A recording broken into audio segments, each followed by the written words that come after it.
Hello friends, welcome back to our channel. ఈరోజు video వచ్చేసి ఏంటంటే సంగం గ్రామంలో ఉన్న భీమలింగాన్ని అయితే దర్శనం చేసుకుని అయితే వెళ్తున్నాం.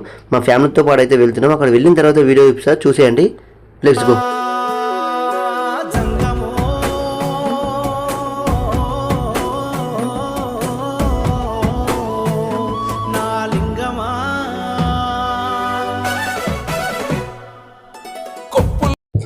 ఇక శివలింగం అయితే చూడంగానే ఒకేసారి చాలా పెద్దగా ఉంది శివలింగము.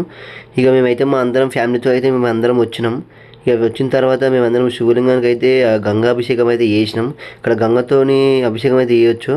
ఇక అయితే అందరం కలిసి మా ఫ్యామిలీ మొత్తం అందరం కలిసి గంగతోని అయితే అభిషేకం చేసినాం.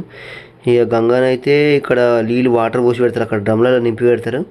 ఇక మేమైతే ఆ వాటర్తోని అయితే అందరం కడిగేసినాం. ఇక ఆ శివలింగాన్ని టచ్ చేసినప్పుడు ఆ ఫీల్ అయితే వేరే ఉంది. ఇంకొకటి ఏంటంటే ఇక్కడ మా నాన్న పట్టుకుంటుండు, ఈ శివలింగాన్ని 2 చేతులతో పట్టుకుంటే ఆ 2 చేతులు టచ్ అయినప్పుడు ఒకే రోజు చనిపోయి మనమైతే స్వర్గానికి వెళ్తామని ఇక్కడ భక్తులందరి నమ్మకం. ఇక అందరూ అయితే అలా అనుకున్నారు. ఇక మేమైతే టచ్ చేయలే, ఇక మాకైతే అందలేదు. ఇక అట్లా అందాలంటే అదృష్టం ఉండాలి. ఇక మేమైతే చేసేసినాం.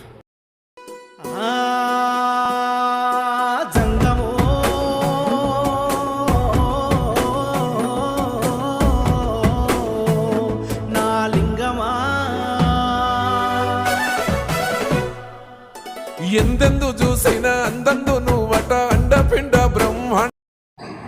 ఇక్కడ పక్కన అయితే గంగమ్మ తల్లి కూడా ఉంది. ఎట్లా అంటే స్వయంభుగా ఆమె బండకే నిలిచింది. చూడండి, నేను చూపిస్తా. చూసారు కదా, ఒకసారి ఇక్కడ వ్యూ చూడండి ఎట్లుందో. చాలా అంటే చాలా బాగుంది ఈ ప్రదేశం అనేది. ఇక్కడ వాటర్ ఫాల్ అనేది చాలా బాగుంది. ఇంకోటి ఏంటంటే ఇక్కడ వర్షాకాలంలో నీళ్ళు వచ్చేటప్పుడు ఇక్కడ 3 ఏళ్ళ నీళ్ళు కలిసి ఇక్కడికి వచ్చిన తర్వాత ఈ శివలింగం ఉన్న ప్రదేశంలో సుడిగుండంలాగా తిరిగి ఈ పక్క నుంచి వాటర్ అనేది వెళ్తాయంట. దేవుడున్నాడు లేడా అనే ఒక మాటకి సంగం గ్రామంలో ఉన్న భీమలింగమే ప్రత్యేక కారణం. ఓం నమ శివాయ. మళ్ళొచ్చే వీడియోలో మళ్ళీ కలుద్దాం. Okay, bye.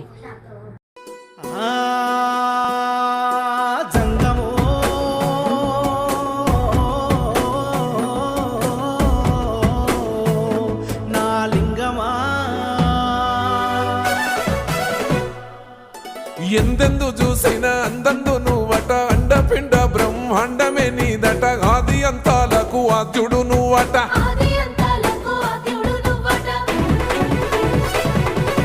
అంతమే లేనోడ శివుడో.